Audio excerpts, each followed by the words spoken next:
இங்கே என்ன ஆகுது, தனபதியின் தங்கையும் மகனும் இந்த ஆடம்பர வாழ்க்கையை வாழ்ந்துட்டு இருக்காங்க. தனபதியோட மொத்த சொத்தும் இந்த தங்கச்சி பையனுக்கு வந்துடுதுன்றது அவங்களோட உற்றார் உறவினர் பங்காளிங்க எல்லாருக்கும் தெரிஞ்சிடுது. உடனே அந்த ஊரில் இருக்க தனபதியோட மொத்த பங்காளியும் இந்த தனபதி வீட்டுக்கு வந்துடுறாங்க. வந்து அந்த தனபதி தங்கை கிட்ட கேட்குறாங்க, எங்களுக்கும் இந்த சொத்துல பங்கு இருக்குது அப்படின்னு சொல்லி அடாவடியாக கேட்குறாங்க. ஆனால் இந்த பொண்ணுக்கு ஒன்றுமே செய்ய முடியல. எவ்வளவோ எடுத்து சொல்லி பார்க்குறா, அழுது பார்க்குறா, ஆனால் ஒன்றும் வேலைக்கு ஆகலை. அவங்கெல்லாம் என்ன பண்ணிடுறாங்க, பொய்யா ஒரு உயிரெலாம் தயார் பண்ணி அந்த சொத்தை எல்லாத்தையுமே தடாலடியாக அபகரித்து கொள்கிறாங்க. இப்போ இவங்க 2 பேரும் தாயும் மகனும் நடு ரோட்டுக்கு வந்துடுறாங்க. அப்போ தான் இந்த தனபதியின் தங்கைக்கு அறிவே எட்டுது. ஆஹா, நம்ம அண்ணனையும் நம்ம அண்ணியையும் எவ்வளோ ஒரு கொடு சொல்லி அவங்கள துன்பப்படுத்தி காயப்படுத்தி அமுச்சிட்டோம் இந்த வீட்டை விட்டே. கடவுள் அதுக்கு நல்ல பரிசை தான் நமக்கு இந்த தண்டனையாக கொடுத்துருக்காரு.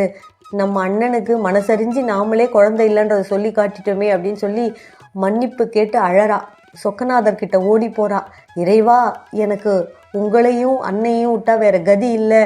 எங்கள் அண்ணனை நான் பேசுனதுக்கு எனக்கு நல்ல தண்டனை கிடைச்சிடுது. இனிமே ஒரு காலம் நான் இந்த மாதிரி தவறை பண்ணவே மாட்டேன், என்னை மன்னிச்சிடுங்க.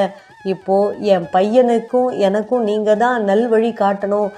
இவங்க பங்காளிங்க எல்லாரும் வந்து எங்களுடைய மொத்த சொத்தையும் பொய் சொல்லி அபகரிச்சிட்டு போயிட்டாங்க, எப்படியாவது காப்பாற்றி விடுங்கன்னு சொல்லி அவங்க 2 பேரும் அப்படியே கோவில்லையே அழுதுண்டே தூங்கிடுறாங்க. அப்போது கனவுல வந்து சிவபெருமான் சொல்கிறார், நீ நாளைக்கு மன்றத்துக்கு போ, அங்கே போய் சபையெல்லாம் கூட்டு, அந்த இடத்துல வழக்கு தொடு, நான் உனக்காக அந்த இடத்துல வந்து சாட்சி சொல்கிறேன் அப்படின்னு சொல்கிறாரு சிவபெருமான். அந்த கனவுல அந்த வார்த்தையெல்லாம் கேட்டதுமே அவளுக்கு ரொம்ப சந்தோஷமாயிடுது. சரி, நாளைக்கு ஈஸ்வரனே நமக்காக வரப்போகிறார், அதனால நம்ம கவலைப்பட வேணாம், எப்படியா இருந்தாலும் நம்ம சொத்தை நம்மக்கிட்ட பகவான் வாங்கி கொடுத்துருவாருன்ற சந்தோஷத்தோட பொழுது விடிஞ்சதும் அந்த நீதிமன்ற மண்டபத்துக்கு வரா. வந்து என்ன பண்ணுறா, தன்னுடைய கோரிக்கையை சபையினர் முன்னாடி சொல்கிறா. ஆனால் உற்றார் உறவினர்கள் எல்லாருமே வந்து அதில்லை இது இல்லைன்னு சொல்லி தாங்கள் தயாரித்த அந்த பொய் சாட்சி பத்திரத்தை எல்லாத்தையும் கொடுத்து நிரூபிக்க பார்க்குறாங்க.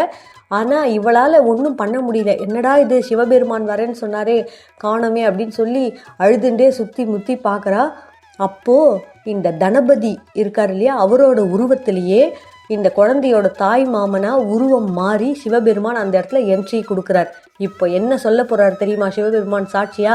அடுத்த பகுதியில் தொடர்ந்து சொல்கிறேன்.